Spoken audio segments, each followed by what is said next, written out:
Welcome back to another video from the Debate Room podcast. We are here, as you can tell by the title, with another mock draft. It's been around a month since we did our last mock. We wanted to wait until the lottery results came out, and today is the day. And I think calling it exciting, unexpected would be an understatement. I've seen a lot of people saying that this is one of the least exciting, or they're using a lot of words to describe this lottery. Like it didn't matter that much because the draft is bad. But I think that was pretty surprising and pretty exciting. The outcome, Atlanta getting the first overall pick, that was never ever in my realm of possibility. That felt like a fanspo random mock like happened, and it actually happened in the NBA. Last mock we got around 4,000 views, so we've grown significantly since then. For one, two, I just want to do better than that. So if you watching the video, like the video, share it so we can get on people recommended pages. And follow our social medias up at the top.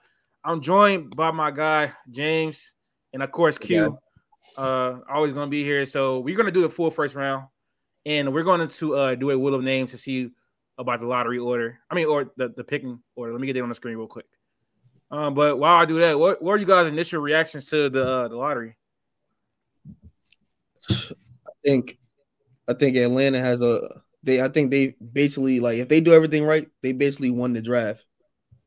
Same thing with the Spurs. I think they both won the draft. Based on whatever they do, even if the Spurs trade their picks, they still kind of won the draft if they're able to put a point guard right next to Wemby. And Atlanta, they could just restart the rebuild instead of being mid, like right now with two top lottery picks. I know it's not like a great prospect draft, but they still get 2 picks now, then they get probably a couple picks next year, and they'll be straight. I'm glad I got number one. I get the Pistons pick as well. So I get to do that. All right, so it's gonna be. I got the first pick. Q has the second pick, and James has the third pick. We're gonna just keep going like that until we reach 30. And I got the fans poll pulled up as well. I'm about to get that on the screen. You know what's funny? When I think of this draft class, it kind of reminded me of a story back in high school. So when I was a sophomore, I remember the freshman class in my high school. The entire grade got put into the auditorium because apparently the GPA in that grade was so bad, the worst in 20 years for any class at my high school. They were like basically trash to say, get you guys crap together. And when I thought about that, I'm like, man, does that not give you similar vibes of 2020? Like everybody is specifically targeting this class as complete garbage, especially at the top. And, the funniest part is that class, by the way, figured it out a little bit. They got a little bit better. I think the 2024 class, while it's not a great class at the top, I think it's deep. And I honestly think it's sort of like a football draft because I think it's very fit and situational based. There are multiple guys with a lot of potential in this draft. And if they go to the right situation, there are scenarios where some of these guys become all-stars. And if they don't, they can end up falling out of the league, right? Especially at the top. It's very situationally based. So I think that's a very interesting thing, why the lottery is so important, because I think the top of this lottery order was going to dictate a lot of how the top guy's career is going to go. I agree with that. Yeah, you kind of hit it on the nail on the head with everything you kind of just said. I seen something like around January or February. They said having a top pick in this draft is like for GMs is like a job killer, just because there's no super dominant number one prospect. But this draft is really I've been saying, it's really a role player draft, a plug and play draft. You might have your 1 to 3 that might be turn into be multi-time all-star, but you're probably gonna get a lot of Jaime Jaquez kind of type fits with every type of team. As long as they get to the right situation, they'll be able to blossom depending on their skill set, because they have a lot of plug and play skill sets, coming out of this draft. I agree with both of you guys said. But let's get this thing started. Now draft is a consensus, but I feel like this is right here consensus for me, especially with what the Hawks kind of need. So Capella is obviously declining as a player. That's clear as day.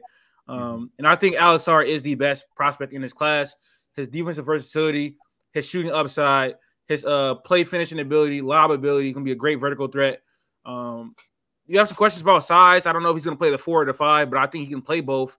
depending on matchup, and depending on if he's gonna be able to add size in the future. I think he reminds me more of a Evan Mobley, a Jaren Jackson Jr. esque prospect with his build, what he can do defensively, and we see in these playoffs how valuable that could be.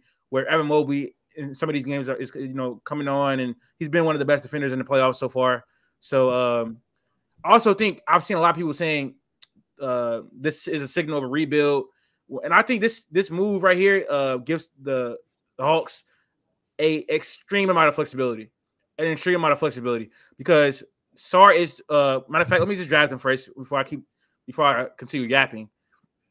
But Sar is a perfect type of center that Trey likes to play with. He's a lob threat. I think he needs to improve as a screener, but I think he can. You don't have to be a great screener when you're playing with Trae Young because he's going to attract so much attention as well. But he also potentially gives you the ability to pick and pop as well. So that opens up another part of Trae Young's pick and roll play. And I know there's been a lot of talk of him being potentially traded, but if I'm the Hawks, one of my thought processes this season is going to be trying to pitch Trae Young a little bit of patience. I know it's been about 6 years since you've been drafted or so, 6 years since you've been drafted, and we hit a peak at the ECF in 2021. But with Sar here, we can try to trade DeJounte Murray because that fit is not there. And whatever we get back from that, we can build a pretty good team in a few years. You just build around Trae, Jalen Johnson, Alex Sar. I like Big O. That nucleus with patience and development, that can be a really, really good team going forward because it offers you defensive versatility. You probably need a little bit more spacing in there, but if Sar, pans out how he's supposed to, you're gonna have a 4 or 5 that can space the floor. Big O is able to that mid range. Hopefully, he continue to grow as a shooter as well.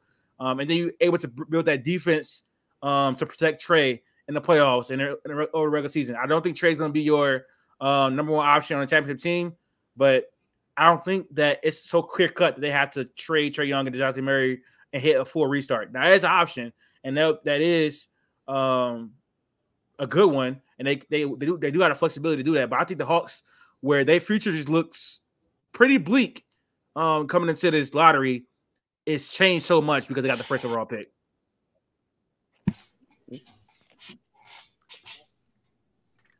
Yeah, I'm totally with all that. Okay.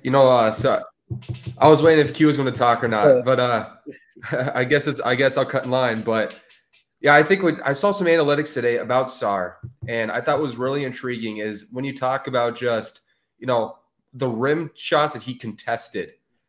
The average player shot 0.83 points per shot when he's contesting in the paint, and that's better than Claxton, Chet, and Wemby as prospects. So you're talking about somebody who's an absolute threat around the rim. And sure, you could talk about, well, the NBL isn't the most athletic league. Well, neither is the French league in Europe with Wemby. So it's incredibly impressive what he was doing around the rim. And he still has a lot of his pull-up jumper as well was number 2 behind Chet with 52 true shooting percentage off the bounce, which isn't great, but that's pretty good for a big. So a ton of versatility. And with where the league is going, you want to be bigger, which nobody would have thought 2 years ago, but that's just where the league's going. You look at Orlando, you look at Cleveland, you look at Minnesota, teams like that, they're just getting bigger. And I think with Sar, there's a lot of versatility you can do at the 4 and 5 spot. You can put him next to Johnson, Capella. I think he's going to get moved, but Okongwu as well, and a pick and roll partner next to Trae, like you said. A lot of versatility, and Quinn Snyder has familiarity with these rim protecting bigs, obviously, with helping develop Rudy. So maybe he can do some stuff for Sar as well. Yeah, both everything it shapes out like you said. If Sar becomes what he can be or like what he's projected to be, he could play in a lineup. Like if that shot comes along, he could play in a lineup with Big O. Trae have two lob threats, 2 targets. Got the bigs. Especially like the way the East is right now. Like the Bucks, they just had like a unexpected bad loss in the playoffs. So like you don't know what's gonna happen there. They might blow it up. The Celtics, but then after that, it's just a bunch of a bunch of teams that can probably get there, 3, 4, 5 seed, outside of Philly, but we don't know what they're going to do and the health of Joel Embiid and whatnot, how they're going to go. So it's like, it's kind of like getting a little bit more wide open than it was. So you could pitch Trae Young that whole be patient thing. You might not have to wait more than 2 years for everything to come together based on what types of moves they're able to make, what type of package they get back from DeJounte Murray. But it's a start, especially, having the number 1 pick. It makes your rebuild or retool process a lot easier. I think you have the number 2 pick, Q. So we had some conversations already about what the Wizards are going to do with this pick. So I'm curious to see what you're going to do. I know what you think, James. Yeah, I think I know. I have a good feeling about number 2 this year. I have no idea why. To the contrary of what our little wager is outside of the the pod, right now let everybody know what the wager is. Let everybody know what the wager is. The wager is that, well, T believes that the Wizards are going to select Topic. I don't think he's gonna. I think he's gonna drop to 4, and San Antonio's gonna take him at 4.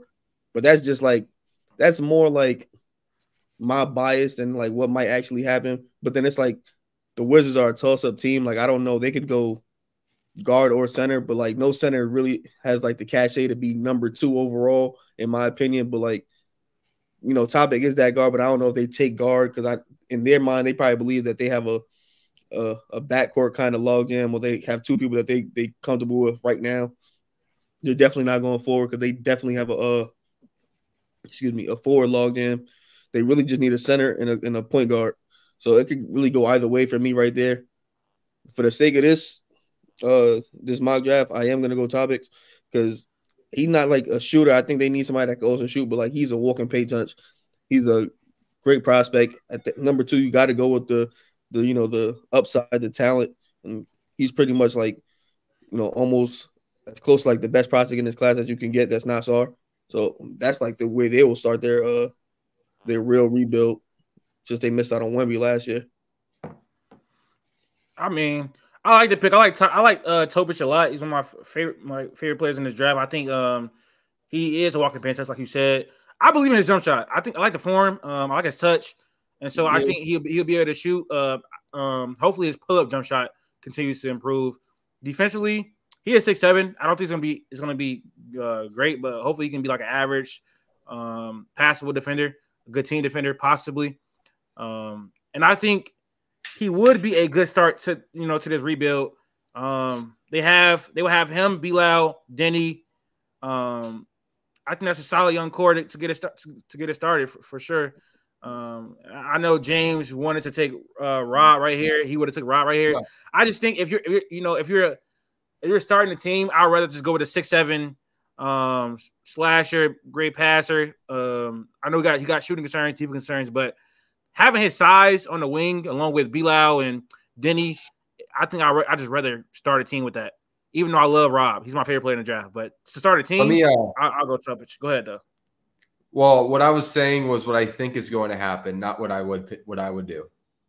I wouldn't take Dillingham number 2, I don't think.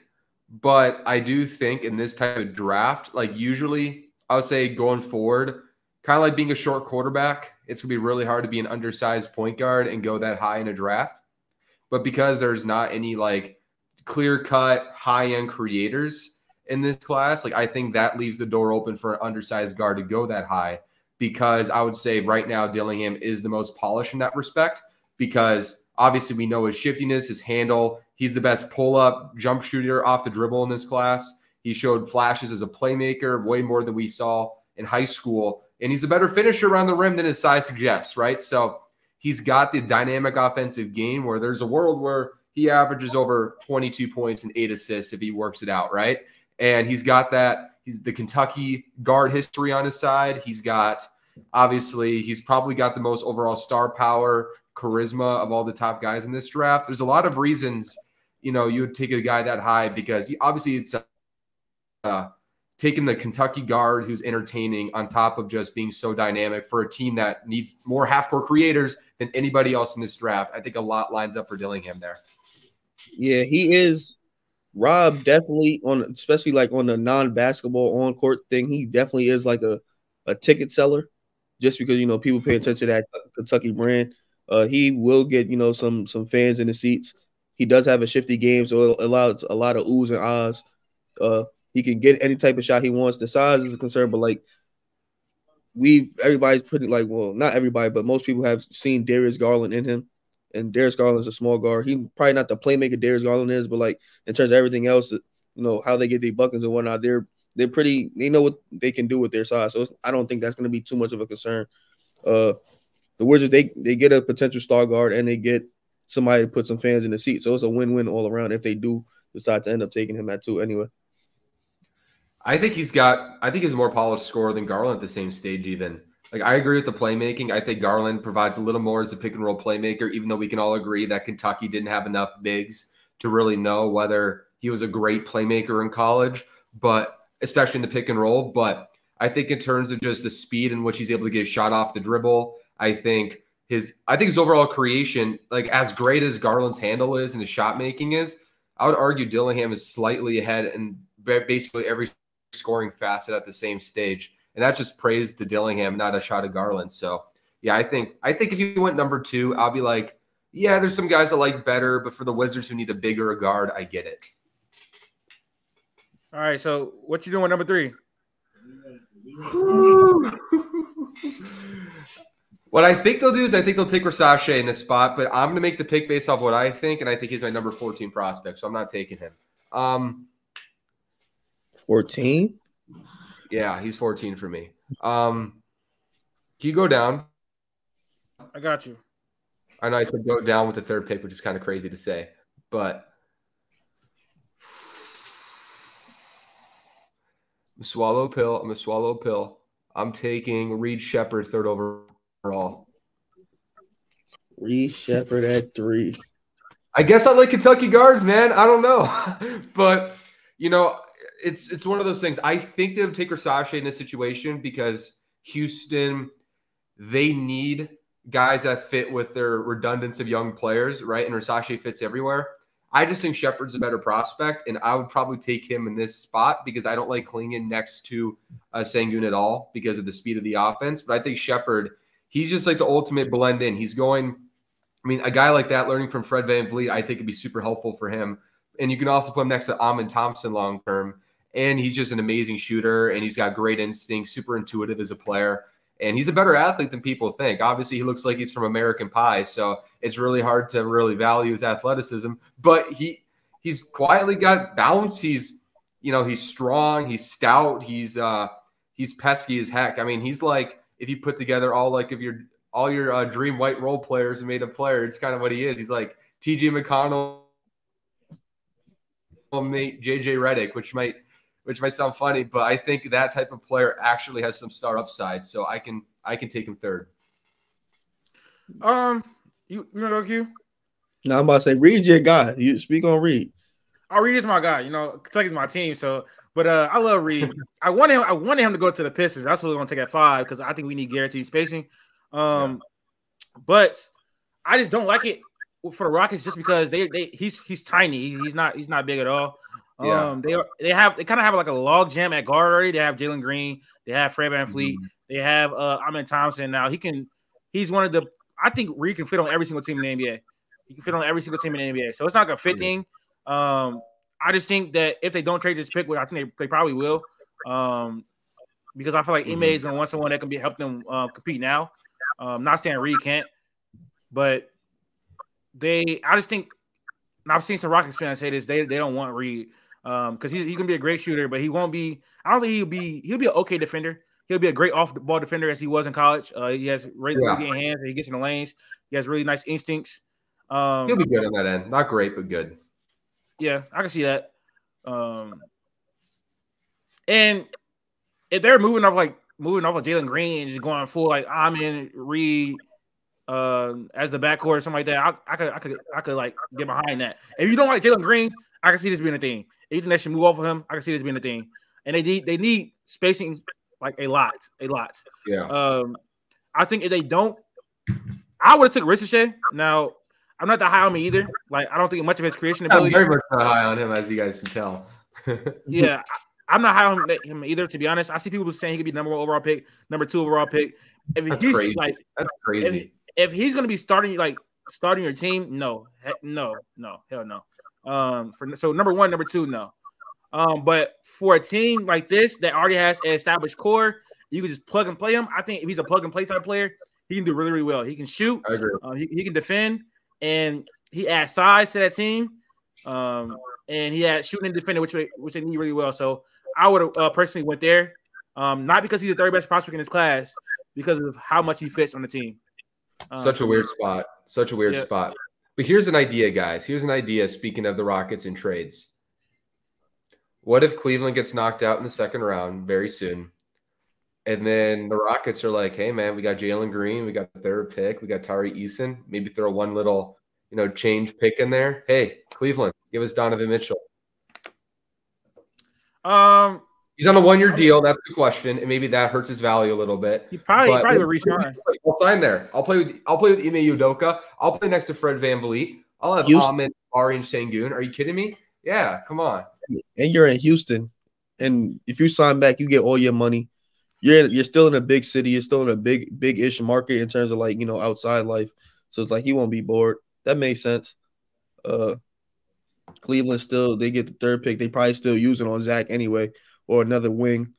They get Tari, who's very playable. He could give you 25, 30 minutes a night. He could probably start that wing for them. You get a Jalen Green, he's not the greatest player, but he's still, got some upside. So it's like it's a win-win. The Rockets, I also said they probably go Zach right here, just a plug and play. Like he's just gonna slide right in for what they want to do. He doesn't really need the ball. He's gonna defend. Reed, he's like the perfect player for every team, like it's been said. I don't think his upside is very, very high, but I think he has a high floor. So he could probably be like one of the better 6th, 7th mans in the league. If he starts on a team, he probably still be contributed. He's a good tertiary playmaker. So it's like you don't really have no losses. It's how high you want to take him. I just realized I don't have the Pistons pick. I have number 4. Oh man. But it's easy. This is easy. With the shoot. Okay. I just realized we should be making every pick or not. Huh? So we're doing, you got 4, Q's got 5, I got 6. Or are we doing like the spinny thing and mixing it up? No. It's like 1, 2, 3. Then it's not a stick draft, so you just go in order again, like over and again. Okay. That makes sense. Mm-hmm. I'm gonna need y'all because I just realized I forgot that I had to make this to TikTok, so I need you to say like with the first overall pick and stuff like that. So I'll start it off. So I'll just do this real quick. Who I take? Sorry, right? With the first overall pick, the Atlanta Hawks are going to select Alex Sarr, and then Q, Well, I took that too. I took Topic. Yeah. With the second overall pick, the Washington Wizards select Nikola Topic. With the third pick, the Houston Rockets select Reed Shepherd from Kentucky. That's going to get the internet talking for sure. I think this is easy. The Spurs need a guard, and Topic is off the board. With the 4th overall pick, the Spurs are going to select Rob Dillingham. I think he's one of the most special creators in his class. He's shifty, as people, a lot of people are going to say he's shifty. He's not going to be a great defender, but when you have Wemby there, he's going to be able to hide a lot of that. He's a great shooter on and off the ball. The playmaking jump he took this year was the most surprising thing. People, coming to the season, people question, is he a winning player? Can he play off the ball? Is he going to be able to play make at a high level? And he improved off the ball. He improved as a playmaker. He has a diverse offensive game. His finishing could be better, but I think he's crafty around the rim. Hopefully he can put on some weight, some strength. But I think Rob Dillingham is one of the best guards in his class, and I think he'll fit really, really well with the Spurs. I don't think he's like a Spurs type of player with all he is super, super exciting, and they haven't had super, super exciting players outside of Wemby in a long time. But maybe this is a new era, and I think Rob Dillingham and Victor will be 2 exciting players to start a new era. And by the way, my bad, but James, we only doing it for the first. Like you only got to say with the 14. Like you only got to say you only got to do the TikTok thing for the first 14. We only do the first 14 for the TikTok, so you don't got to say it when we get to pick 17 or like that. You could just make the pick and then. Perfect. I got. Yep. I'll be good. I mean, Rob at 4. You can't really there's no in this type of draft. There's no real heartache, heartbreak. With the pick. For everything you said, Rob, fits right in. He can score. You can play make. He'll be playing off of Wemby. Like you said, new era might be something. Rob, his floor again, probably just a great 6-man, but like we were saying before, he probably can be like a Darius Garland plus, probably be 28 and 9. Probably start. He's gonna start. He's gonna play. He's gonna get better if he puts on some weight. Some strength. That little finishing at around the rim, he'll probably get a lot better. I'm not mad at him going number 5, especially in a draft like this. Well, number 4, excuse me. Yeah, I'm with that. I mean, to be completely honest, I think there's like 12 or 13 guys where if they went top 6, I probably wouldn't blink at it. That's just one of the drafts we're in. There's so many ways this could end up. I think Dillingham makes sense to San Antonio. I think there's a lot of ways you can go here because there are multiple point guards in this draft. I can also see them just saying, you know what, we'll take the best wing or big available at 4, and then whatever big falls to us at 8, great. Like maybe they take Versace, and then all of a sudden there's Isaiah Collier right there, and they take Collier at 8, right? Like there's stuff you can do if you're the Spurs where – I think regardless if you have 2 top 8 picks, either package one of them, or if not, their plan should be, okay, we'll take best player at 4, whatever, and then best fit at 8. Yeah, perfect strategy.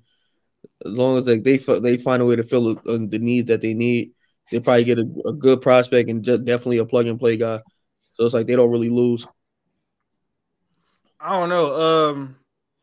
With Wemby being who Wemby is, he's already arguably top 25. People even have him higher, and I wouldn't say anything to it. It's like it kind of accelerates your timeline because you want to get a good point guard and a veteran point guard. You want to build a great team around him really, really soon because not only is he really, really good now, he is 7'4", and so you don't know how long his body is going to hold up. Even though he's shown the ability to play a full season, and he looks like he takes care of his body a lot, but with him being that size, you don't know how long you have him. So you kind of timeline is kind of accelerated. So it's gonna be interesting to see what they do. Seeing that they have 2 lottery picks, they could also try to package that for a star. But Q, what are we doing with the Pistons, man? What are you doing with our team? What are you doing, man? What are we doing? And right here at 5, and I told you this might happen again. I knew that I had a feeling this might happen again.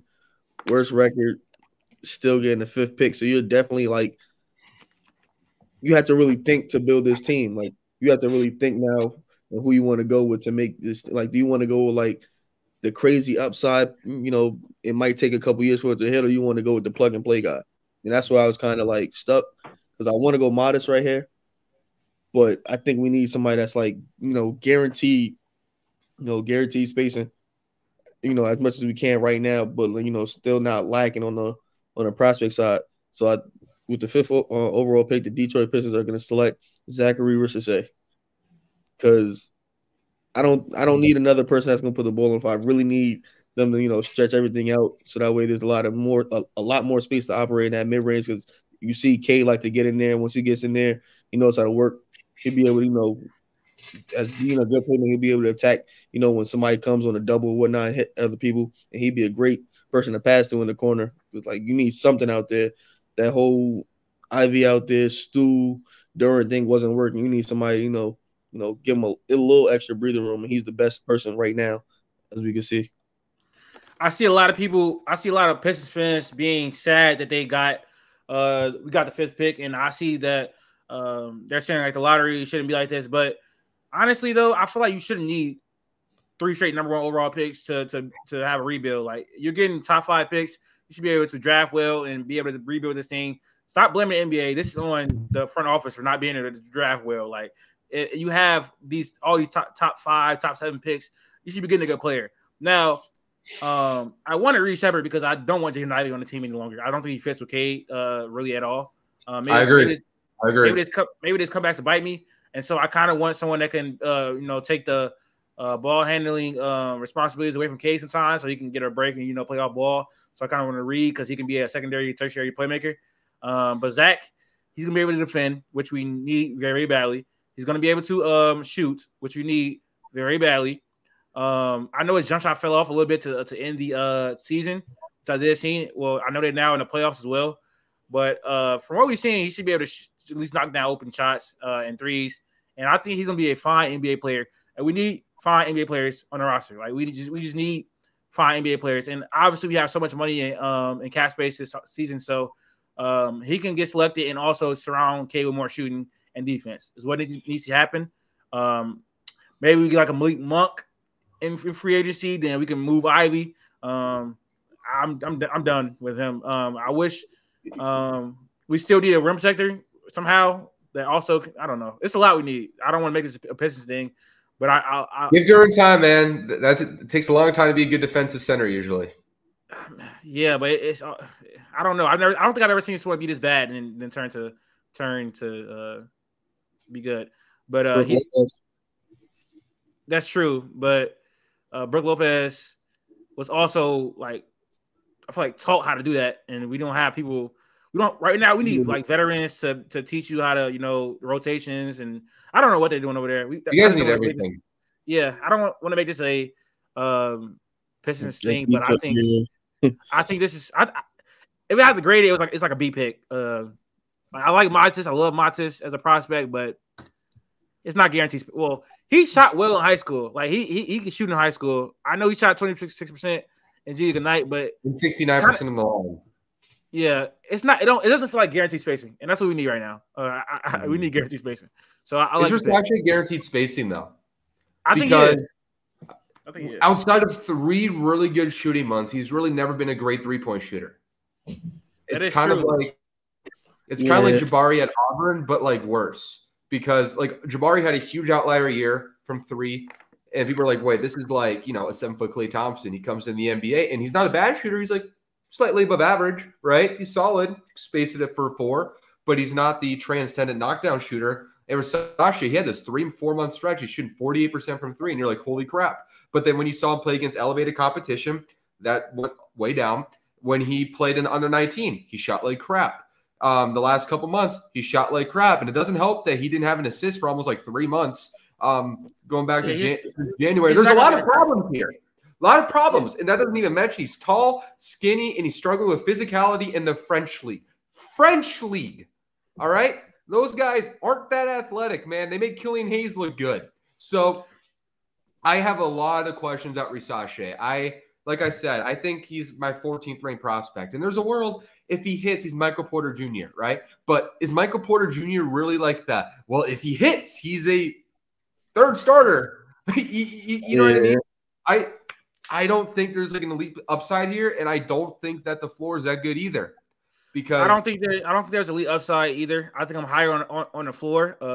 I do think he'll be able to hit shots off the creation. He's fast, I guess. Huh? He's fast, I guess, for his height. I mean, yeah, I don't think there's much. I don't think there's much creation upside at all. But nope. I don't even know if you need that right now. They need everything again, but I don't know if there's better options. Like Matis has his questions too.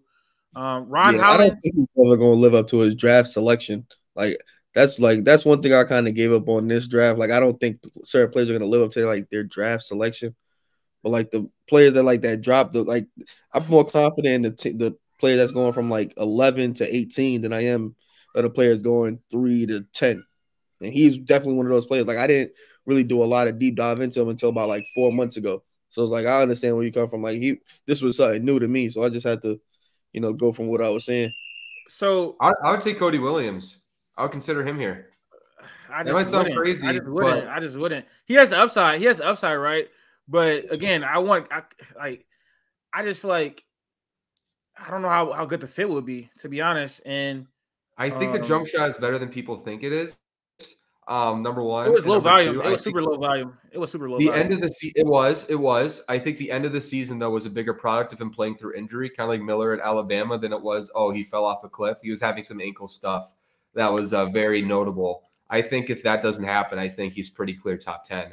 I think he brings more to the table than Versace does, and I think Versace. One thing is really good about him is he is an excellent movement shooter, which is like good upside in terms of. I mean, he can shoot, like, it doesn't really affect his shot whether he's fading or going off of different platforms, which is a good sign. That's Michael Porter Jr.-ish, right? But it's just, I don't know. This spot sucks. It does, especially because they're taking, like, guys who just haven't made a 3 ever in the last 3 drafts with, like, Ivy's, like, a 33% guy. I could be Jalen Duren and Horse, and then I could definitely beat a Sir Thompson and Horse. So that's the problem.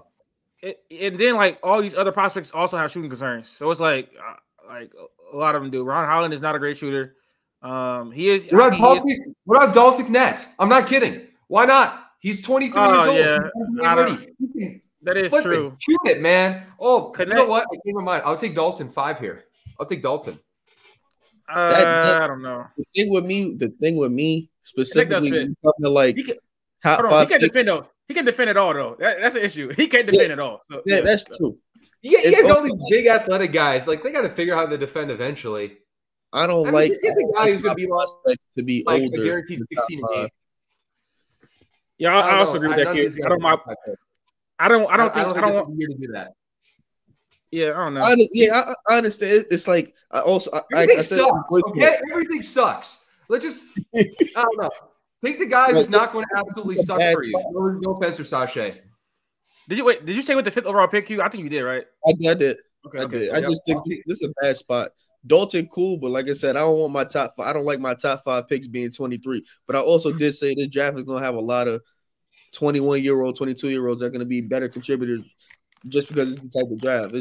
It's a lot of things are going against my own biases when it comes to this draft, and I'm just like I'm fighting hard against it because at 5 I would have took Modest, but I know like that's most likely probably what we don't need right now.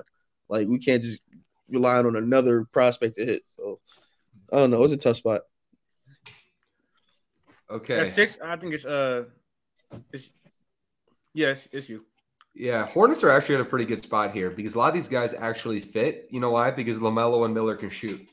So that helps a lot. What this team really needs is they need a guy who could just put your body on you, just be physical, talk junk. They need a little bit of us guys going to smack you in the face. I mean, LaMelo Ball's out here like dancing off the court, putting like giant tattoos on his back, still not adding any muscle to his body. He's adding tattoos instead. Let's maybe actually get some toughness on this team. And I would say my number 2 prospect is still available here. And I'm going to go Ron Holland, number 6. So there's the one question about this situation is that Holland is raw, right? In terms of, I don't think the G League taught him good habits. I think the G League was a disaster last year. But I do think he showed some signs that he's ahead as a creator than I expected out of high school. And I think in a situation where you're like, you know what? Let Miller do Miller. Let LaMelo do LaMelo. Just be our Jared Wallace, right? Just be our tertiary, just absolute hard-nosed junkyard dog. I think Holland's one of those like got dog in them type of players in this draft. And I think he'd be a fun fit because you can put him next to Miller in the wing, and there's a lot of versatility and a lot of complementary skills there. Yeah, he definitely, tough in terms of like one side of the ball. He definitely is going to, play defense. On offense, again, you don't need him to do a lot, but for a fact, like he could have some, creation upside. At first, he's definitely going to be a play finisher, so he's probably going to get a lot of things off cuts, play the dunker spot. He's definitely could probably get like 12, 15 points per game just off fast breaks and just, cutting probably. So that's all they need, especially when they're going to have LaMelo and possibly Brandon Miller, doing a lot of the ball handling duties anyway. Also, would like to say him and Brandon Miller defensively probably really, really good. They compete defensively. I don't think Brandon Miller got a lot of credit for that last year. But Ron Holland on the defense end is very, very competitive. He just plays at one speed. Like he just go all the time. I don't think the G League taught him good habits, and hopefully his jump shot can continue to grow. I think he has some playmaking chops as well, but again, not going to need him to do that. So, because I think Brandon Miller and LaMelo will handle all the playmaking and creation. Oh, can you say? Yep, that's what I was about to do. Okay, with the 6th pick of the 2024 NBA draft, the Charlotte Hornets select Ron Holland from the G League Ignite. There you go. All right. I'm back here at 7. I think this is pretty much easy for me. With the 7th overall pick, the Blazers are going to select Matis Buzelis. I think he fits in here nicely. To be honest, I think he can be their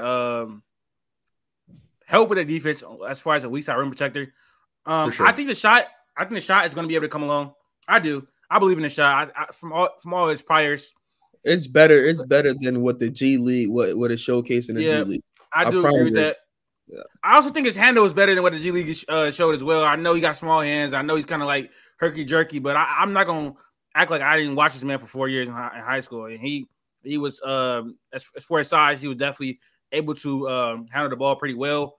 I think he has some playmaking juice a little bit, and he has showed some signs of attacking the basket. I think that needs to improve, but they have Scoot to create. They have right now at Freddie Simons, even though I think he'll be off the team. They have Shaden Sharp to create. He's gonna be able to be a weak side rim protector, a play finisher. He's gonna be able to be like a tertiary creator in this offense. And I think I like Montes as a prospect a lot. He does have questions as far as dealing with physicality. He doesn't have his wingspan is literally like neutral or below neutral. So yeah, he's got short arms. He does. Yeah, he has short arms, short hands. So he's not like physically imposing, all that type of stuff. He's not a great like on the ball defender. He's more like a weak side help defender. But I like the pick, to be honest. I have a tough time with Matas because I saw him in the G League Ignite showcase against SAR. And I mean, coming to this time, I was like excited about the idea of him because, when you come into the season, you fall in love more with the ideas of players before you can actually evaluate them. And I was like this 6'10" guy who's tough, who can hit jumpers, create all this stuff. And he came in as my number 2 prospect. And I saw him in person. He looked smaller than I thought in person. His arms look short. He had small hands. I mean, I think he's going to put on muscle. I don't think that's the problem here. But I do think I thought his physical tools are underwhelming. And when I was there, they said he was 6'8". And I was like, if he's 6'8" and he's got a neutral wingspan and small hands, all of a sudden I'm not that excited about his physical profile for his skill set. So there's a lot of questions here, but I like his versatility. I like his toughness. And I think he's one of those like eye test players. Like Hoopers love him, right? Because he's smooth. He knows how to use his body despite being a thin dude. So there's a lot to like about him, but I think the tools definitely hurt his stock. Yeah. Who has number 8? I think it's Q, right? I got number 8. Clear direction here. What's the clear direction? Oh, wing. I mean, I need a wing. Oh, I just want to know what you want to say. For me, just in case you had a different idea with me. No, you like Bolton a lot, huh? But with the number 8 overall pick, San Antonio Spurs select Cody Williams. I think you get your point guard. I think you get your wing. I'm not that high on Keldon Johnson. I'm not that high on Jeremy Sohan either, so that like doesn't really bother me. They definitely get the defense that they need right now with Cody. His offensive bag, it can come along. Like we said, like the handle got to get better, but I know he could, crafty at the rim. He can score at the rim. He's gonna get better as a shooter because he has good work ethic. I think him and Wemby together, in the front court, I think that the defense is gonna speak for itself. And then as long as you got the creation with Rob, based on how this mock draft went, that should be a solid, good little lineup that you're running in next year. Probably expecting to make at least the play-in. Rob and what's bro name? Devin Vassell too, as creators, you know what I'm saying? So they have that as well. I like the pick though. If they can get him to turn into like a JD McDaniels defensive stopper, be able to knock down the threes, and then have that. I think he has some upside as a creator, especially in like the mid-range area. He has like a array of like floaters, and he just has a weird offensive game. It's like not traditional at all. He's not. He's really very unorthodox with how he gets the ball. For sure. He's got crazy coordination though. It's like the weird like scoops that he can do around the rim with his like long A arms. You know what I mean? Like it's like it looks weird. It looks like he's like scooping up a bowl of ice cream with the way he finishes around the rim. It's so bizarre looking, but it's cool. That's something. It's something about the growing up and playing. There's something about those lanky guys. They're always like different how they get their buckets. It's just like it's weird enough that you don't know what they're doing, but they know what they're doing. They know how to manage it very well. Like he's one of those players to me.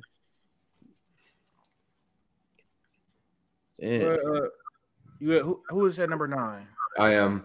And this is the easiest pick of the night for me.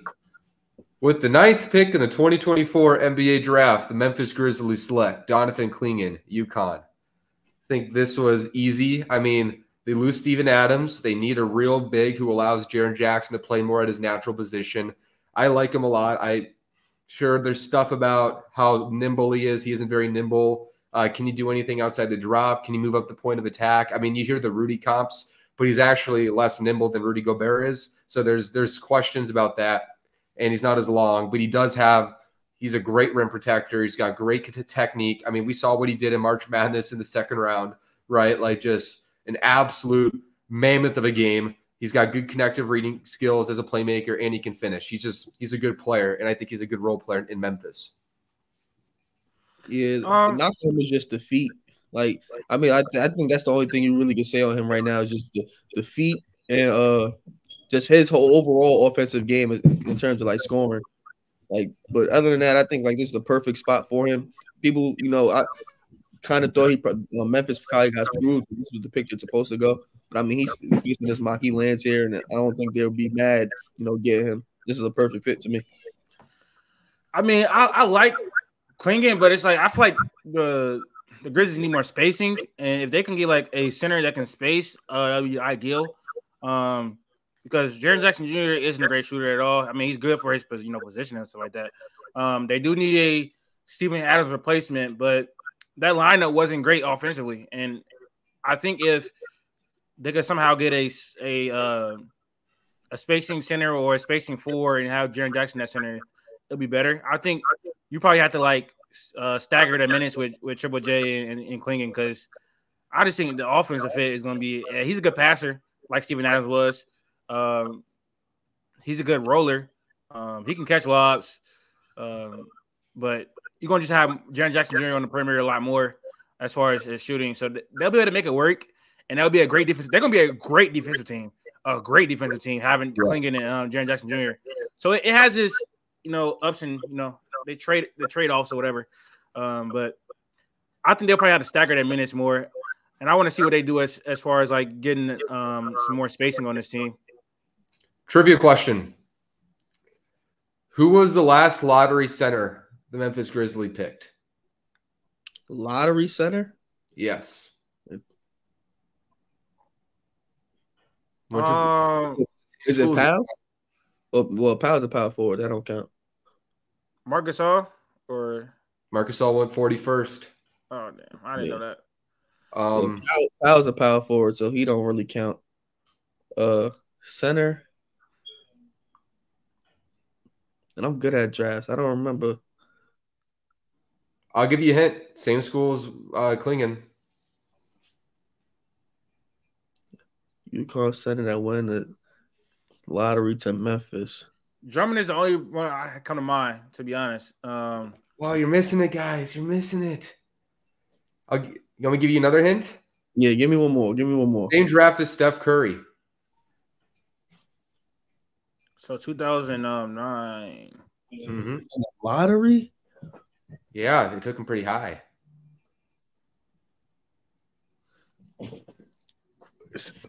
We just did this. We did pretty high. It's crazy because I know number one was. He's also 7'2".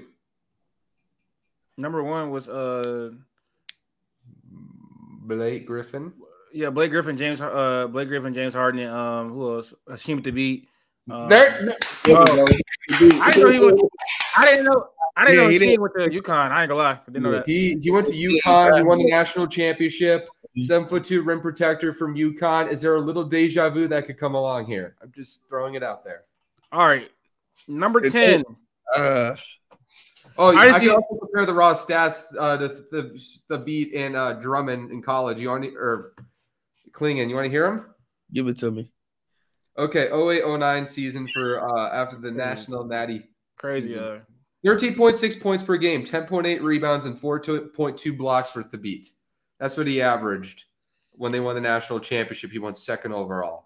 Donovan Clingan's college stats this year: 13 points a game, 13 points a game, 2.5 blocks, 7.4 rebounds after winning the national championship. I'm just wondering, is there a little deja vu that can come along here? Because there is a skill question with Klingon. Just throwing it out there, even though I like Klingon. Oh, I don't like that. I think this is pretty easy for me here at 10. I've been mocking him here, whether I knew whether the Jazz were going to go. But with the 10th overall pick, the Utah Jazz are going to select Stephon Castle. That is a steal. Oh, man, that's a steal. Well, I mean, he knows I like Castle. Depending on who you ask.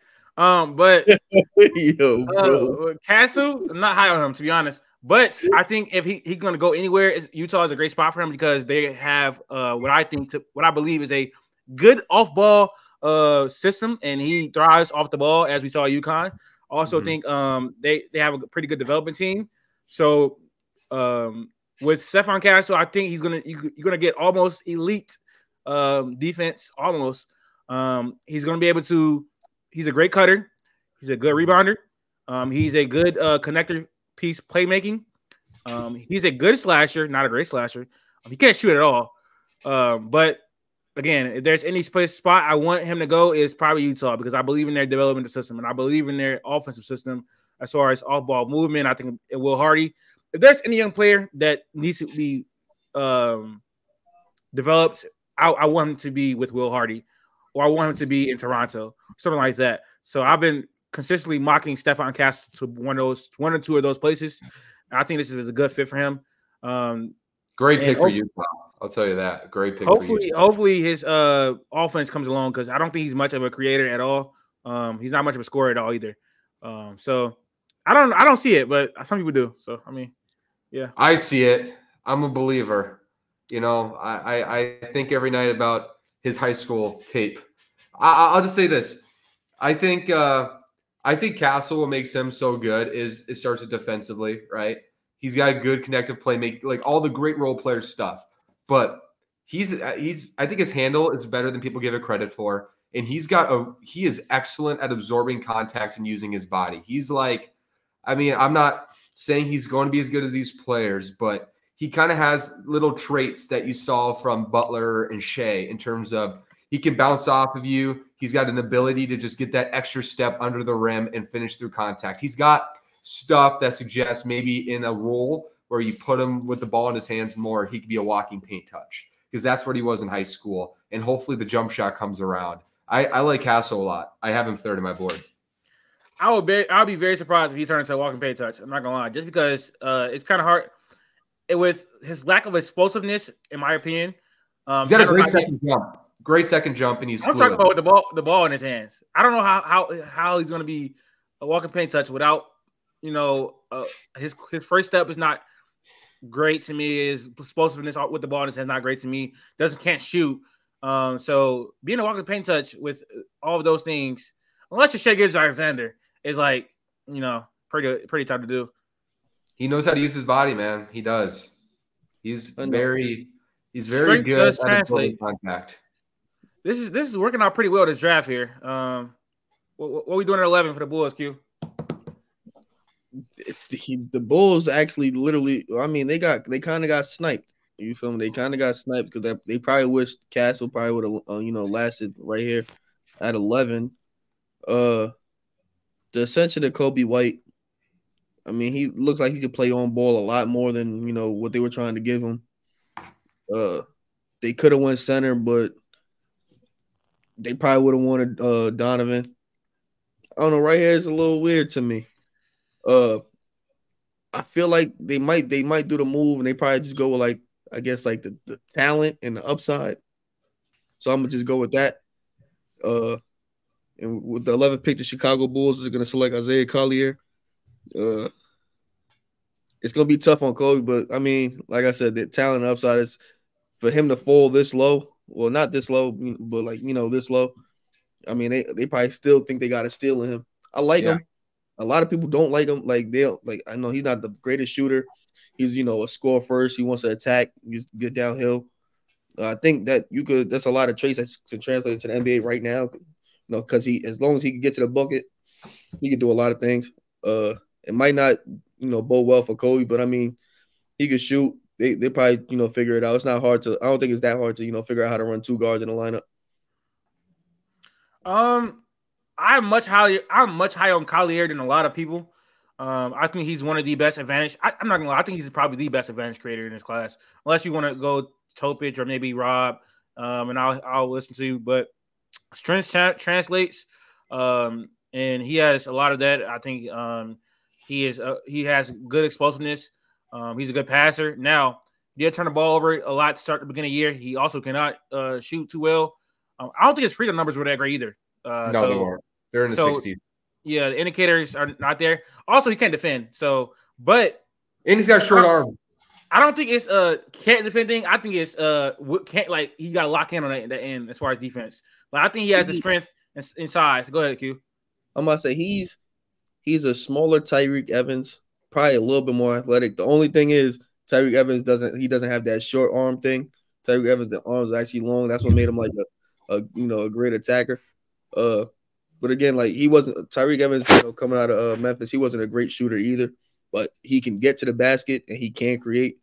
I think Collier's, kind of the similar mold. He's a little bit more yoked, a little bit more athletic, a little bit more quick. Like you say, he could, if he sees a mismatch or advantage, he's gonna take it. He's super quick, so he has a lot of things to to go for him right now. Yeah, Collier's a funny eval because I like Collier overall. You guys did mention all the concerns. He's got really short arms, and he's not, have you guys seen the video of Jaden Daniels throwing a football and his wrist looks like, or his elbow looks like it moves inside out? You've seen that, right? Yeah. Zoom in on Isaiah Collier's jump shot. It looks like he dislocates his arm every time he shoots it. His wrist goes the wrong direction. I don't know what's going on there, but it looks painful, and I hope he's okay. But here's the thing with Collier. I think it's a good value pick at 11, even though I'm bashing on him way too much for liking the pick. But, he's got size. He's physical. I think his play – he calmed down on the turnovers throughout the year. The questions are – because he's not he's explosive in open court. I wouldn't say he's explosive in the half court. He doesn't have a great verticality at the rim as for a guard of that archetype. So if he's not a great shooter – right, and he doesn't have elite verticality around the rim like a John Morant does, then what's his upside as a half-court creator? And that's a big question. I think there's a ceiling to him defensively just because he doesn't have elite length. He's a strong body, so he can probably, switch sometimes, but I do think that length puts – I think they see it as a neutral wingspan, maybe a slightly negative wingspan, but – that's going to be the question with him. That's probably why he's going to be the third or fourth point guard taken instead of not the first guard. Yep. I think this is you at 12, right? Yeah. Hopefully you make the right pick, man. I need OKC to get this. You guys are making bad picks all night, so you're just making it easy for me. But at pick 12, the Oklahoma City Thunder select Dalton Knecht. I think that's how you say his name. Ooh, that's different. It is different. Well, not different. He's going lottery, and he's just an excellent shooter. And I think his creation is a little underrated in this class. The way he moves in motion, the way he can handle it in tight spaces and get to his spots. Obviously, you wish he was more athletic. Obviously, you wish he's a little stronger. But that shot is beautiful, and he's very good off of movement. And I think in OKC, with great coaching with Danault and guys like that, I think he'd be a really effective shooter off screen, somebody who you can get in motions and get him easy shots. And I think he'd be really, really a good add to that OKC spacing, especially with Isaiah Joe off the bench. I don't think they need more shooting. They one of the best shooting teams in the entire NBA this season. And they're never missing a three again. Yeah, but they need size. They need size, and they need rebounding, and they need versatility. I would have took Kyle Filipowski here. He's been my pick here at number 12, maybe the whole entire process. I think he'll help with the rebounding. He's improved defensively. The jump shot, if you believe in it, you believe in it. I think they can still run five out with him on the court. And he's also not – he's a little bit older, as a sophomore coming in. So I think if they make this pick, which I don't think they should, probably should trade it, I think Kyle Filipowski is a pick here at number 12. Because, again, I don't think they really need much shooting. If they're going to – they need more playmaking too. And he's also not a good defender. He's a terrible defender. If they need size, I don't think they need Kyle because he's got a 7-foot body, but mentally 6'5". So I don't know if they need him. I would take Missy if I get it big. If I'm gonna get it big, I'm taking Missy right here. Yeah, Missy is good, but They would have to like change up their they would have to change up their.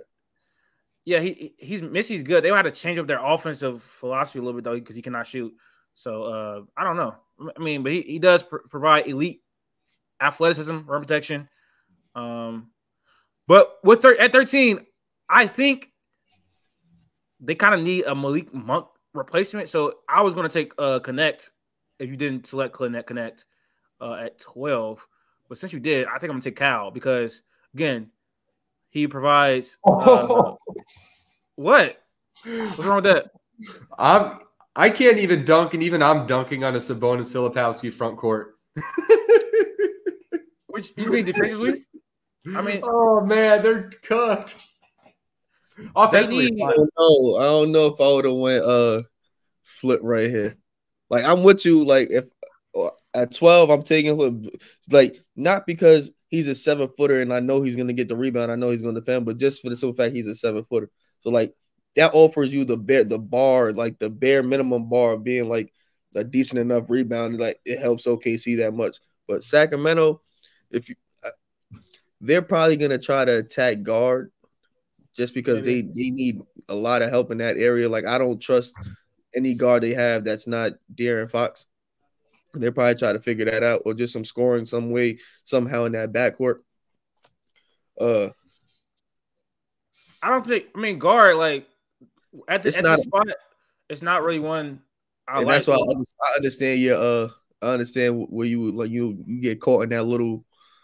You know, you're lost because Dalton's not right here. Dalton definitely would have been the pick right here. I would have been comfortable, you know, taking Dalton definitely at what is this 13? I mean, I like Jared McCain, but I don't know. I don't like him that much. Me either. I like his TikTok videos. I think I might because I mocked this earlier, but I had Tristan Da Silva going 13. I think he's a lottery talent in his class. I do. His fluidity at his size, but it's kind of like what then they would probably put him where Harrison Barnes is.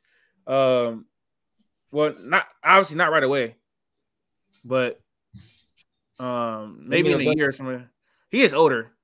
Yeah, he's like 20. He's like 22. Filipowski? No, Tristan Da Silva. Oh yeah, Da Silva. Yeah, he's like 22. This is the first spot where I had some uncertainty because I was gonna take Connects, and I do get that real evaluation. It's like it's real team need, like team fits. Because Kyle Filipowski would not, help their defense at all. But offensively, it'll work. I was talking about taking him number 5, and he thought he'd be there at 13. Yeah.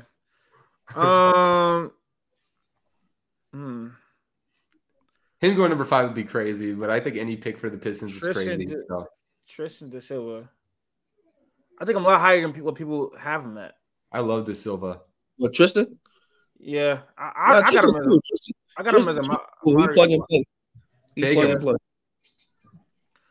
All right, this is 13. With the 13th overall pick, the Kings select Tristan Da Silva. I think he's gonna be able to come in and provide spacing and versatility because I think he's super fluid for his size. I don't think he's gonna be any type of great defender at all.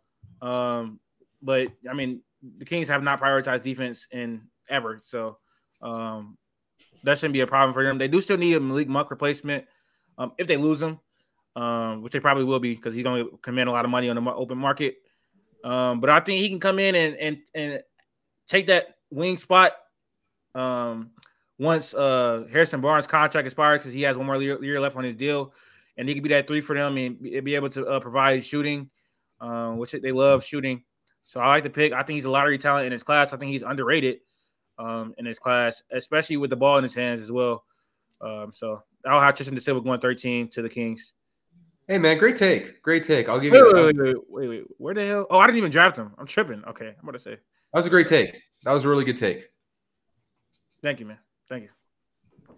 I also have an idea of 14.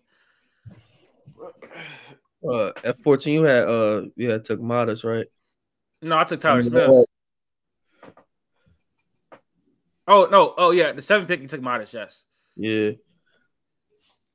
This opens the door. I'm not going to lie.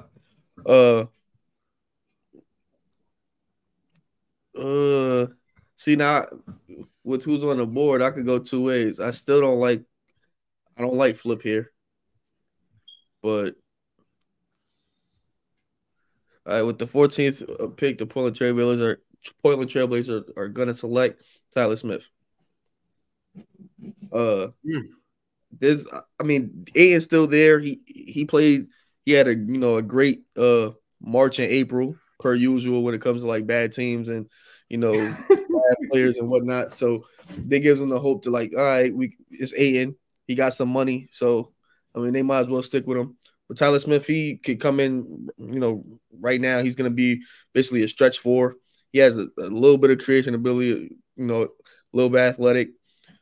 Even if he doesn't pan out to be get to his full ceiling, he does have skills that he'll be effective. Day one, just by him being out there 6'9", be able to shoot. You put him right next to his his teammate. They'll already have that little bit of chemistry. So on that front court, it'll pretty much be 6'9" and up. That's decent size, and then because your guard, your backcourt is pretty small. He helps. You could probably move off of Jeremy Grant based on the two picks that they get this year, because their wing. Well, the 2 forward spots would be, covered basically with high prospects. They'll have a nice little future to look forward to. Everybody be young and they could just all grow together. It's not really like too much downside to them. I think the G League Ignite just last year, it took a little damper on all the prospects, in general. I think they have a lot more to show than what they did last year. So I trust it. I trust their process. I trust the talent. I love Tyler Smith as a player. I think he'll be able to provide spacing and weak side rim protection. He needs to add weight. It's not much creation ability, but how much creation ability are you looking for from a forward? You need the time to a little bit. Like you just need a little bit. Probably come off the bench because they got Jerry and Grant, but I think he could be a very, very serviceable role player in this league and possibly a quality starter. So I like Tyler Smith going forward. I think he's a lottery talent in this draft. I think he's one of the most underrated players in this draft too. And one thing we got to mention, notable. The Trailblazers would literally be building a G League team because their last 3 picks have been from the G League if this happens. Yeah, that is true. 15, who is it? It's James, I believe. Yeah. They would have nobody that played really college basketball in terms of like all their prospects because Jaden was hurt. Shaden wasn't hurt. He just didn't play. Oh, yes, feel me. So he ain't played college ball. Simons ain't play college ball. And everybody else came for the G League. So like, there's no like college. There would be like no college talent on the court at all. They're gonna be the worst team in the league next year. But yeah. Oh man, speaking of Portland, I knew they were doomed with Aiton as their culture guy when he blamed his slump on an air mattress to start the season. You're making $30 million, dude. What are you doing sleeping on an air mattress? What the heck's wrong with you? He didn't go to a game. He didn't go to a game because of snow, bro. Money. He also didn't go to a game because of snow. So I mean, I needed a bed. I needed a bed. Helicopter to the game. You're freaking rich. The issues he had, I had those same issues and figured it out in less than 24 hours. So if I, with no type of nowhere near NBA money, can figure it out in less than 24 hours, you definitely can figure out whatever problem you had. It's not like Portland don't got beds. I'm pretty sure there's a Raymond Flanagan somewhere. Go ahead and get you a bed, bro. He's so full of crap, man. Aiton is so full of crap. He's never going to figure it out. What are we doing at 15? The Heat need creation. They need backup big for sure. Can you scroll down? Yep. Because I think I know who I'm going to pick here. They don't believe they need creation though. The way they operate, they don't believe they need super creation. Like, I don't think they're not going to get creation at 15. Okay. I'm going to go Jared McCain here. Even with Terry Rozier on the roster. Who cares about Terry Rozier, bro? And Tyler Hero and Tyler. I mean, McCain. The one they could use a backup guard, I would say. He's the 15th pick, doesn't have to start right away. Rozier's also getting to his 30s. Number 2, I think he is honestly, Honestly, like he's probably one of the most underrated players in this entire draft. I mean, how as productive as he was as a freshman for a premier program, I don't think he gets talked about nearly enough. He's knocked down. He had moments where he completely took over games as a shot maker, multiple 30 points, 7-3 games. I mean, he can really light up a game with his jumper. He plays hard defensively. He's smart. I mean, he can play the 1, he can play the 2. I just think there's a lot of versatility, a lot of options here.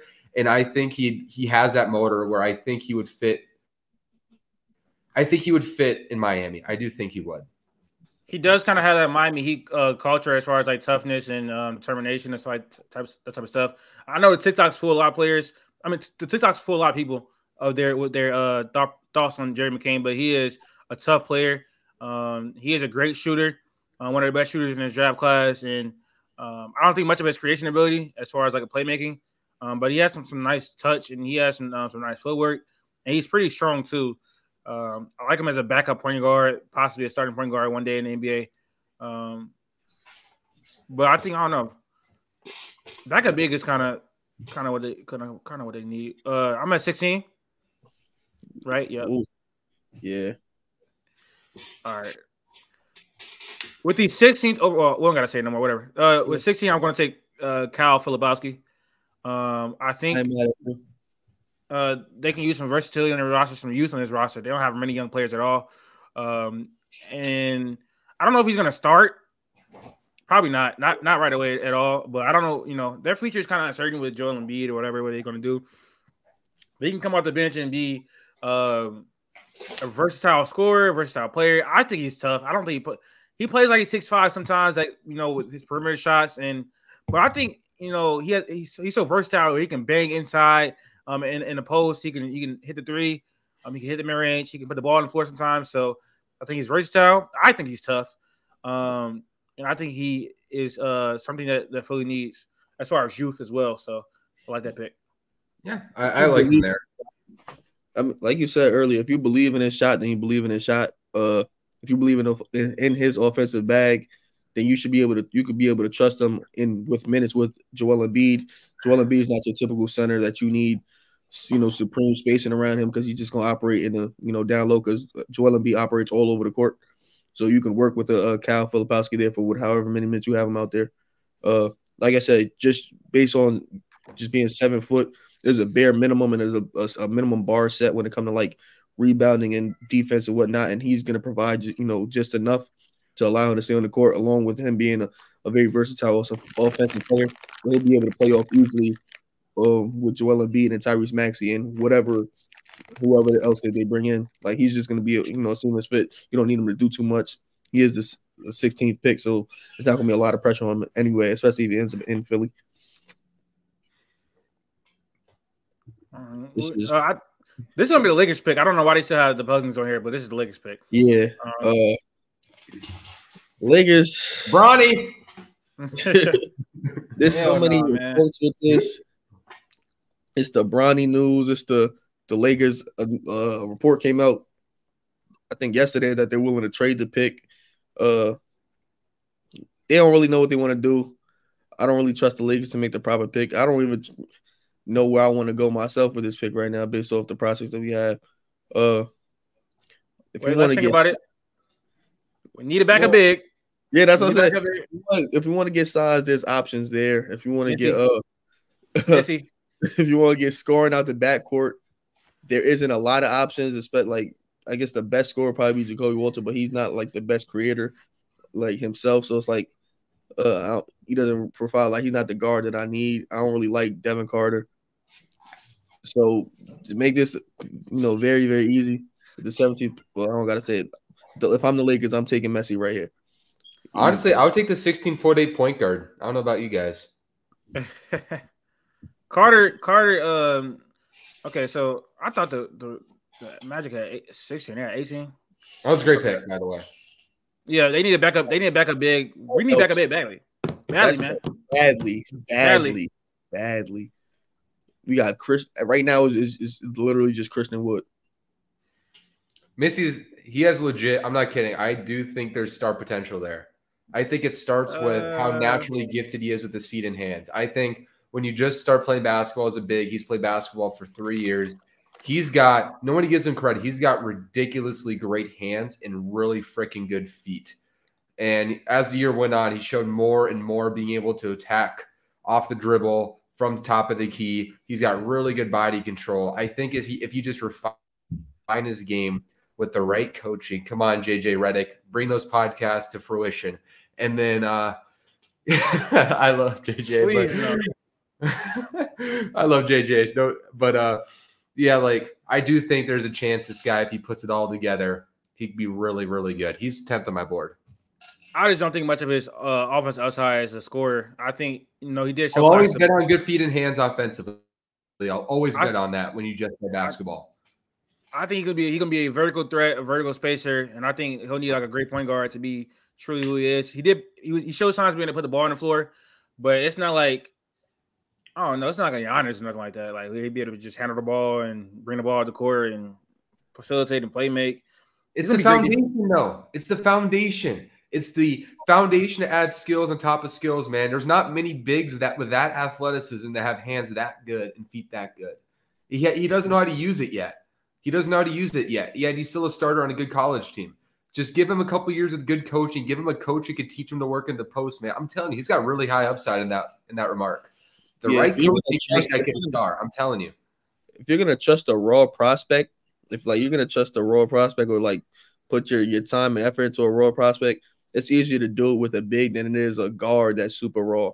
Because the bigs, like they specifically have like I said, natural, bare minimums that you can work with based off size and athleticism. Like they're gonna, base minimum of being a defender and a rebounder. Everything else will come, especially if they're super athletic. And those little tiny things you say, like having good feet and good hands, those are just the things that you build on with raw talent. That's just gonna make him that much better. For him to be serviceable, he doesn't need to be Anthony Davis as a scorer. He can be bare minimum as a vertical lobster and still be effective on the court.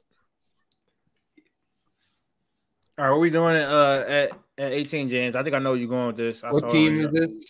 The Orlando Magic. Oh, man, they need size. So I want the 16'8" point guard here. Why don't they talk about Wemby, and there's a guy 16'8" right there. You see that?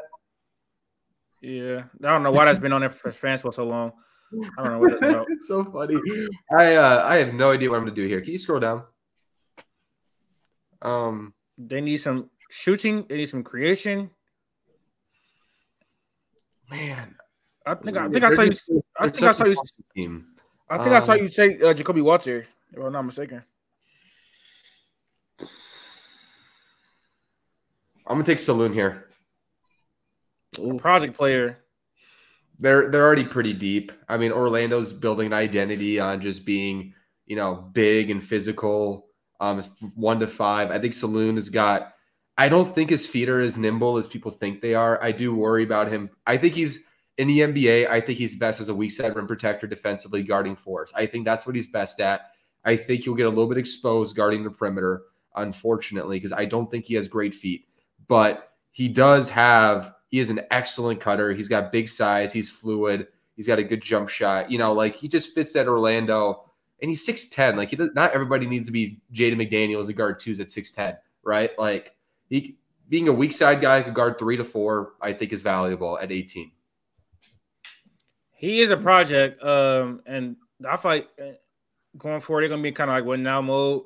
The jump shot, the percentages weren't great. A lot of his touch percentages weren't great. I do think he's also been compared to Michael Porter Jr. as well, as far as him being able to move off the ball and cut and do all that type of stuff. But it's a project. I don't hate it. I probably would have taken Jacoby though, to be honest.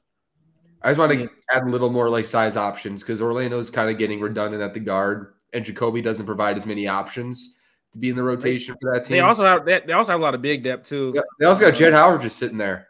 Like there's a lot going on there. So I just thought, you know what, I'll get the versatile guy who you can theoretically play 3 positions maybe.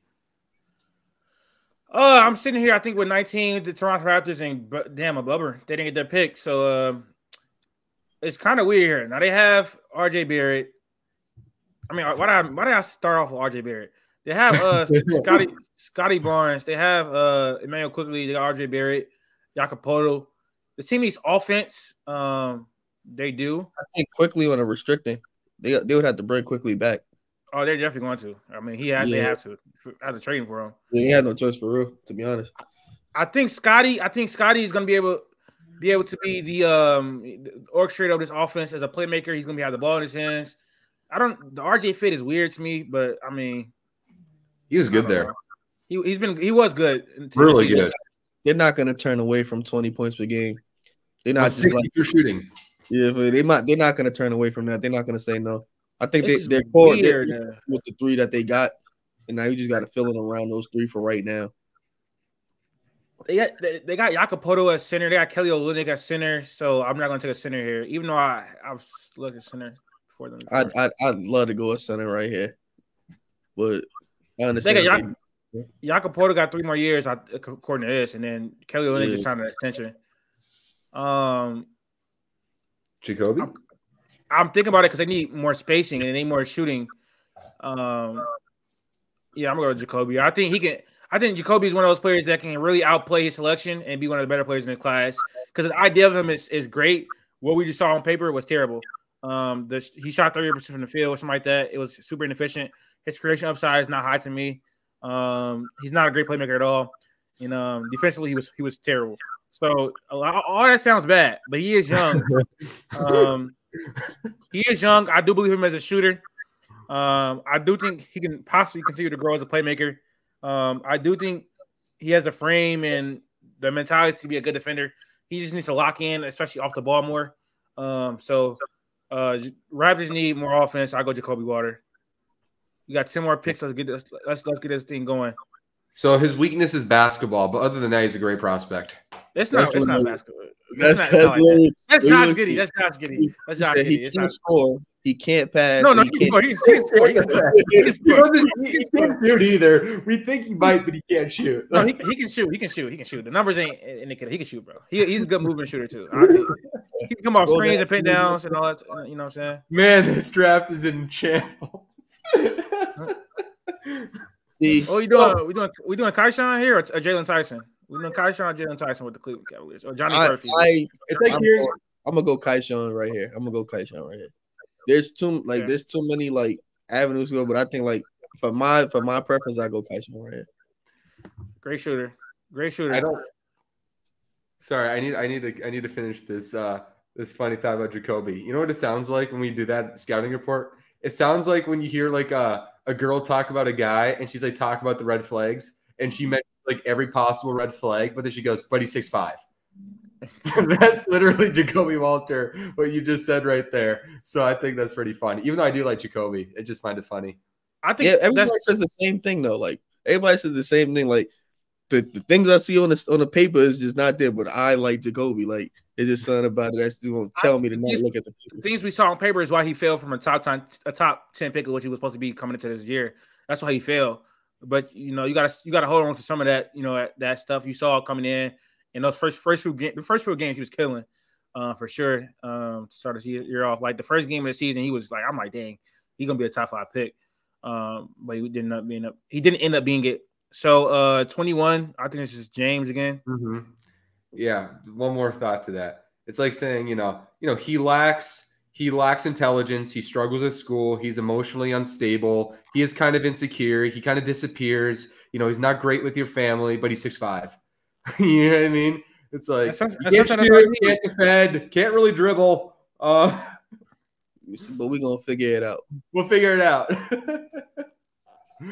Other kids this at 21? Yeah, 21. Like I said, I think Jacoby in Toronto is a good fit. But 21. Is this New Orleans again? Yeah. Okay. Can you scroll down for me, please? That's my new signature line. Scroll down for me, please. Because you took Missy, right? Mm-hmm. Yes. So they got Hawkins that they just got last year. CJ McCollum sucks at basketball. I'm gonna take the 16'8" point guard. I've seen a lot of different mocks where they got Devin Carter going here. They do need a point guard, and not a 2 masquerading as a 1.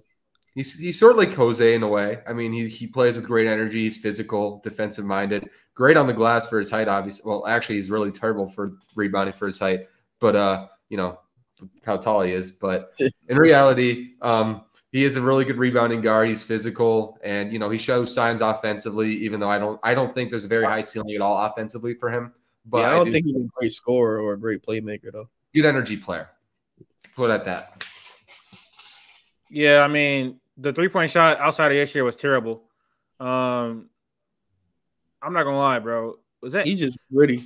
9 rebounds as a guard is nuts. That's nuts. Yeah, I like Devin Carter though. I think if he would went to like the Suns, that'd have been a great fit for him too. And that's crazy because they had the next pick. The Suns, I think they desperately need a point guard here. Desperately need a point guard. And Devin Carter would have been the perfect selection for them. I'm kind of cooled on Tyler Kolek. I think 22 is at this point high. I love Kolek. I'm kind of cooling on him. Let's see who else they got here. But nobody else is really coming to mind. They need a playmaker. They need a playmaker badly. They need defense. They also still need size. Like they need both. They need everything. I don't think they got the turkey and the cheese. They don't got the bread, like you know what I'm saying, for their sandwich. They need the front end and the back end. Everything in the middle, they'll figure that out later. But they definitely need another center. They definitely need a point guard. Yeah, I don't know if Kelly Ware is going to be able to come in day one and help them. Even though I love Kelly Ware, I think he's going to be able to space the floor in the mid range. He's not the greatest rim protector, but he is. I think he's a good rim protector. He's solid. Yeah, he's solid. He's athletic.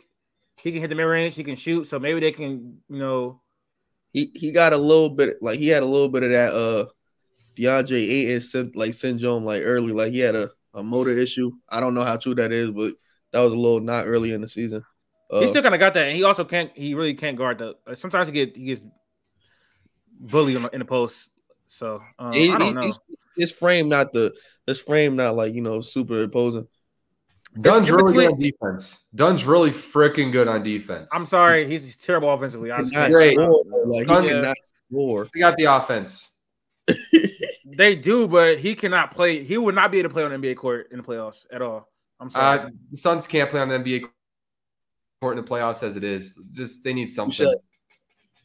That's a good argument. Ryan Dunn is not a first round pick for me. I'm sorry. I know he's great elite. He's elite defensively, but just being a complete zero on offense is nuts. I'm just sorry. Yeah, he can be complete zero on offense, and then you have some guy named Kevin Durant next to him, and another guy named Devin Booker, and then Bradley Beal.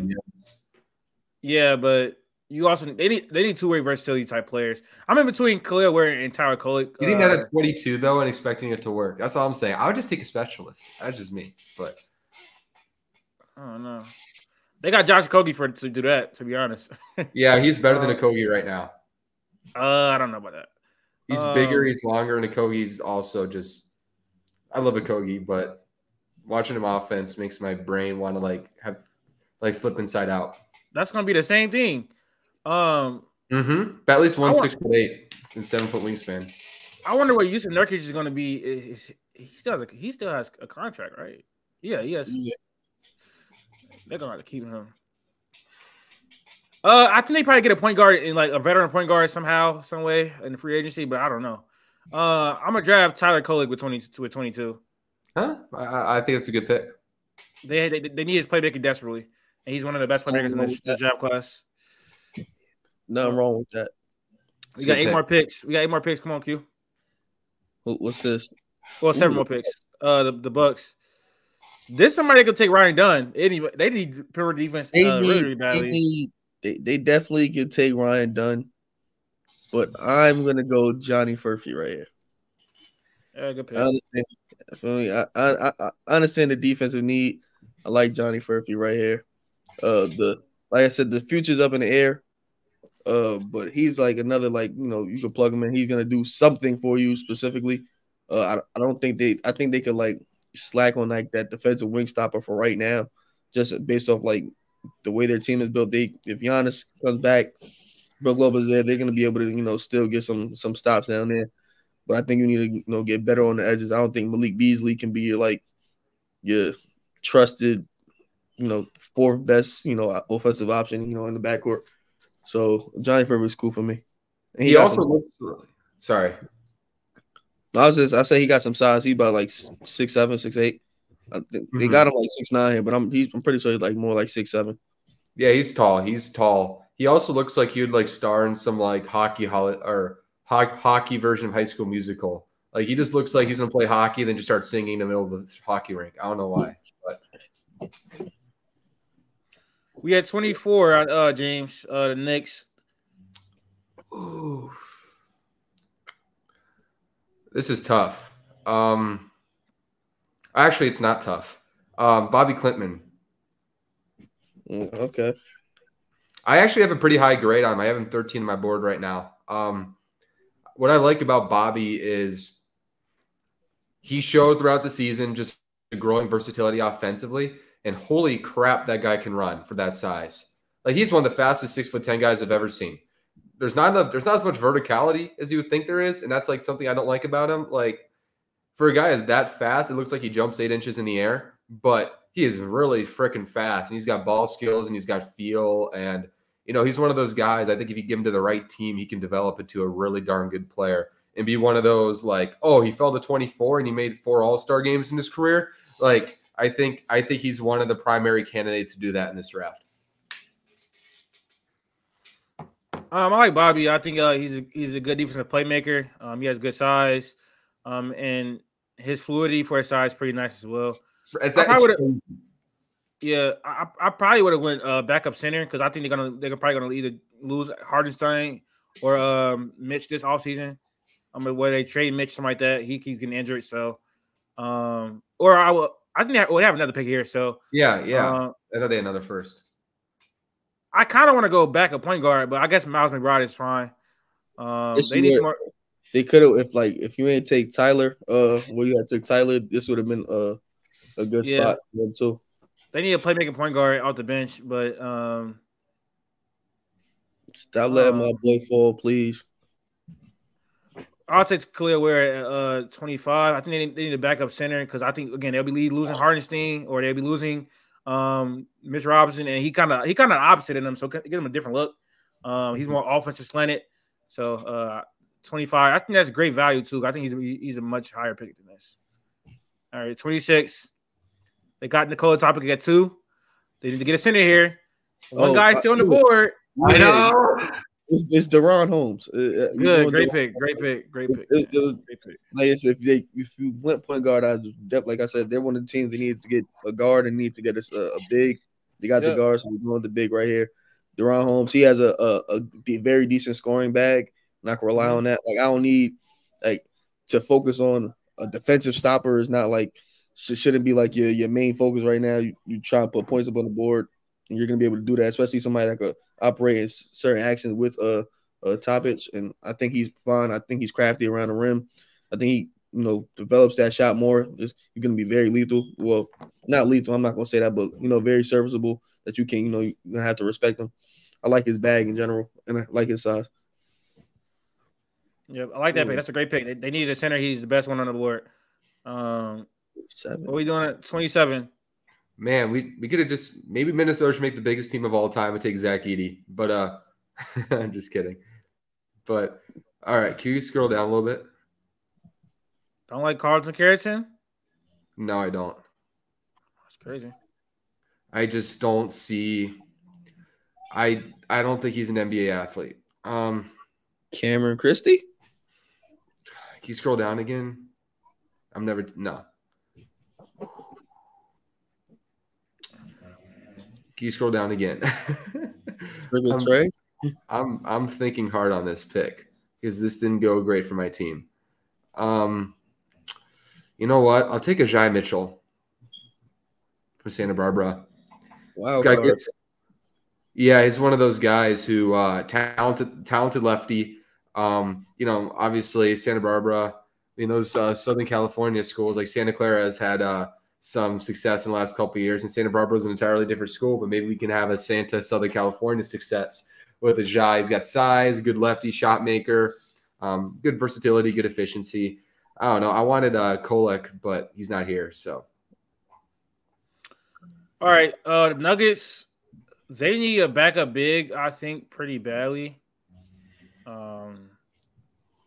If they took a backup point guard, I wouldn't be surprised either because Reggie Jackson is trash.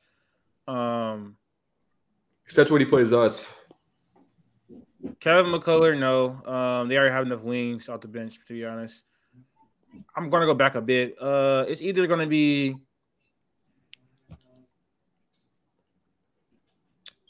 Oso or it's going to be Izan.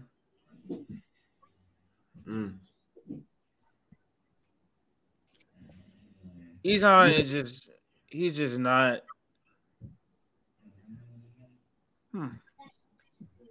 He has a crazy resume for someone who's probably not going round one. Yeah, he does. He was very, very good internationally. Internationally, he's a freak. I like Osa because of defensive versatility. I think I value that over more than Izan does. But Izan is a good passer. He's a good post player too. Let's see what they got on the roster.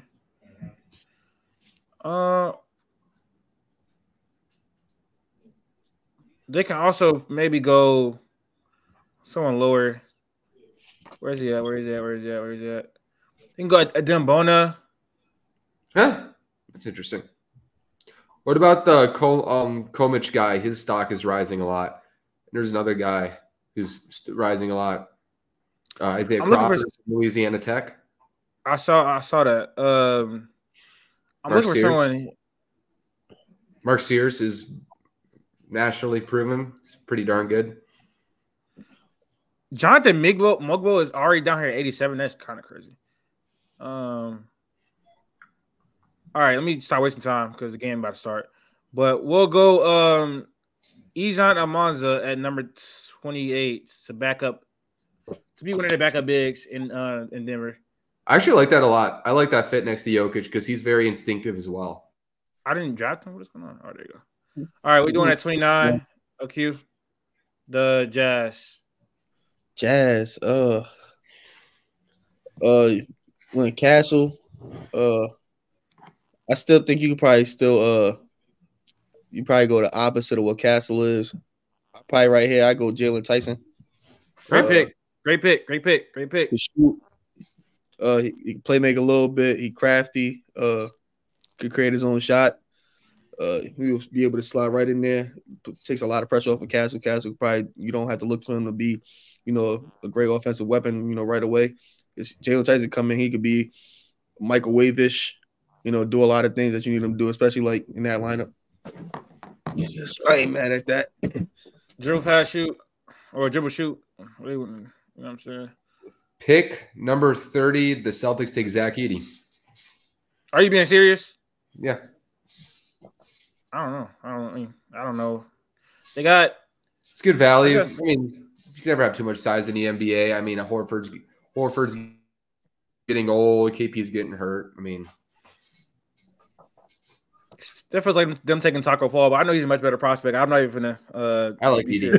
I have him like mid-late first. I think he's a fine prospect. A lot of floor questions, but upside questions. Can't really teach 7-4. That touch. I mean, obviously the game, as you've said, like he needs to be a better processor in doubles. That's a big thing for him, but he's got good touch. I think he can expand that. I don't really care. He doesn't have a left hand because he's 7'4". You know what I mean? So I don't really care about that. But overall, I think he's good. All right. That was our mock draft 3 or 4.0. Thank you guys if you made it this far. Make sure you guys subscribe to the channel, like the video, share the video so we can get on a recommended page. And follow us on our social media platforms. And we are going to be out. All right.